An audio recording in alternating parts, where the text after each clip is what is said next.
Joining us now, Bob Paduchik. Bob is, he's a bigwig, as you know, in the Republican Party, National Party. Bob is the co-chair of the Republican National Committee. He's from Ohio. He was the Trump chairman in Ohio, winning that big key state. Bob, good to have you. Hey, John, thanks for having me on. I noticed, just check the standings here, and I see your Astros are killing it, crushing it. Well, we're 30 games up. We blew a 3-zip lead yesterday, a gem by Verlander, 7 innings, 2 hits, no runs. Ken Giles comes in, top of the ninth, our so-called closer, can't get a single out. They score 3 runs, go up 3-2. We tie it in the bottom of the ninth. Then they go up again, and then we get a 2-run walk-off by Bergman in the bottom of the 10th to win. But we got to get a closer. Hey, you got time though, man.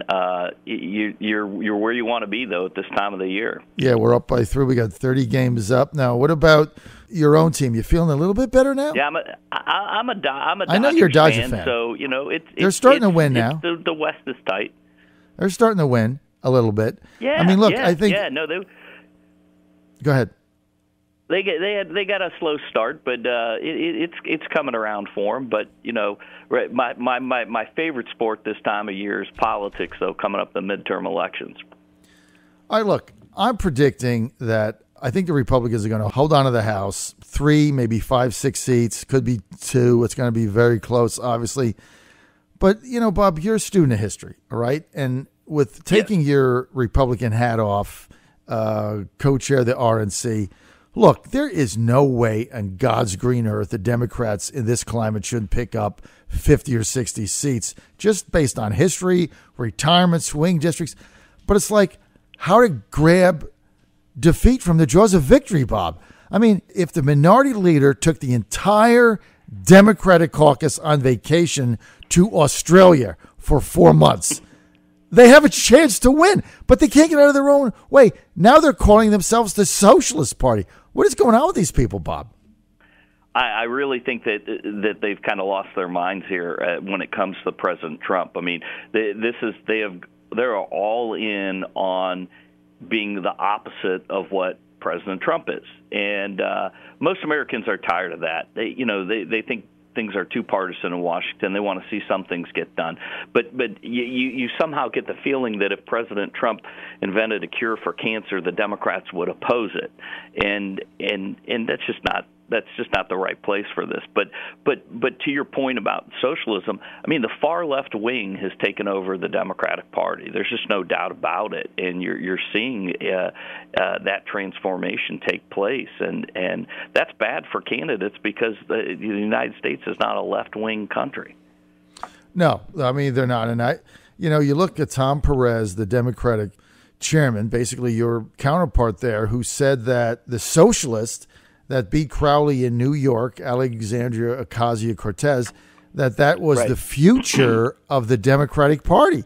And, I mean, she's basically said, I'm a socialist, right? I mean, she's calling for the socialization of the economy. So what is going on? It's really where the Democrat Party has gone. It is really, if you look back, the values of the Republican Party are not that much different than the values of the United States in the 50s, 60s, and 70s. I mean, they're conservative principles that have stood the test of time.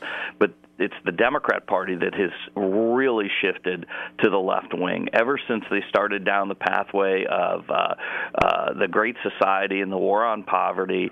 They've continued to move to the left, and what happens is the most extremist part of that party keeps trying to out-extreme they're trying to outdo each other. A prime example is Dianne Feinstein, who is served in the United States Senate for multiple terms. In California, the Democrat Party in California didn't think she was liberal enough to earn their endorsement. And it wasn't that they didn't endorse a sitting United States Senator running for re-election. They were 2 votes away from endorsing her opponent. Right. because she's not left-wing enough. Dianne Feinstein's not left-wing enough. I mean, what's more left-wing than Dianne Feinstein? Chairman Mao? I mean, come on. Bob, it's crazy. And, we're in Virginia. I'm in D.C., but I live in Virginia. So our governor, Terry McAuliffe, he was a pretty good governor. I know everybody gets mad at me when I say that, but he was a good governor. Yeah.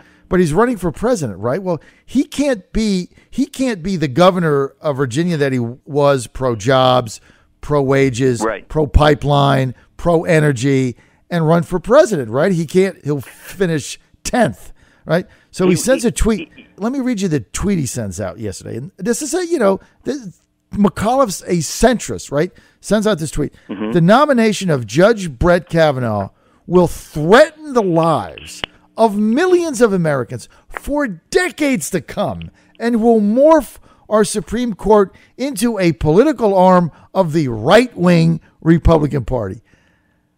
Bob Paduchik, can you tell me who the millions of Americans who are going to die if this guy becomes the Supreme Court justice?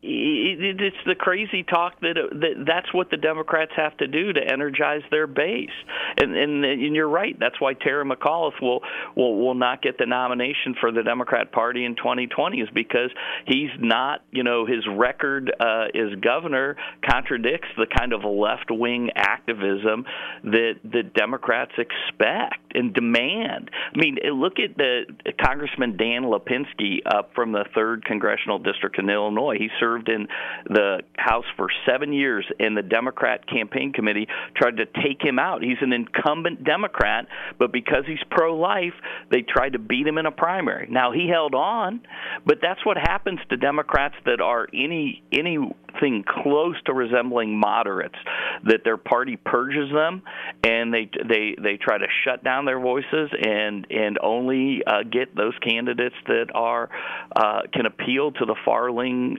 left-wing part of their party. Bob, I tell you what, it's crazy. You guys are going to hang on. I don't know how you're going to do this, but I'm telling you, I'm going to be laughing on election night, November 8th, because you're going to hold the House. Bob, I think you guys are going to pick up like 6 seats in the U.S. Senate. I mean, every one of these red states are going down for them. Yeah, I think you're right, John. I feel it. It's been that way for a couple months. The economy is so strong. The popularity of the president has gone up. He's doing what he said he would do on the campaign, and he's being tough. He's being tough with our opponents overseas, and he's being tough with our allies. He's standing up for America, standing up for Americans on trade. You had the fellow from Nucor Steel. I mean, he's out there defending America's interests. This is what he said he'd do on the campaign. Promises made, promises kept. And all of this, I think, portends to us having a good midterm election. Well, with your leadership, it's going to happen, Bob. Keep up the great work. We're out of time for this segment. Thank you so much, Bob Paduchik. He's the co-chair of the Republican National Committee and was the chairman of the Trump Ohio campaign, the big winner campaign. Bob's a winner. Wherever he goes, good things happen. But I just need to follow you. Except I don't want to follow you till Los Angeles. Other than that, everything else, I hope you win. Bob Paduchik, thanks for being with us.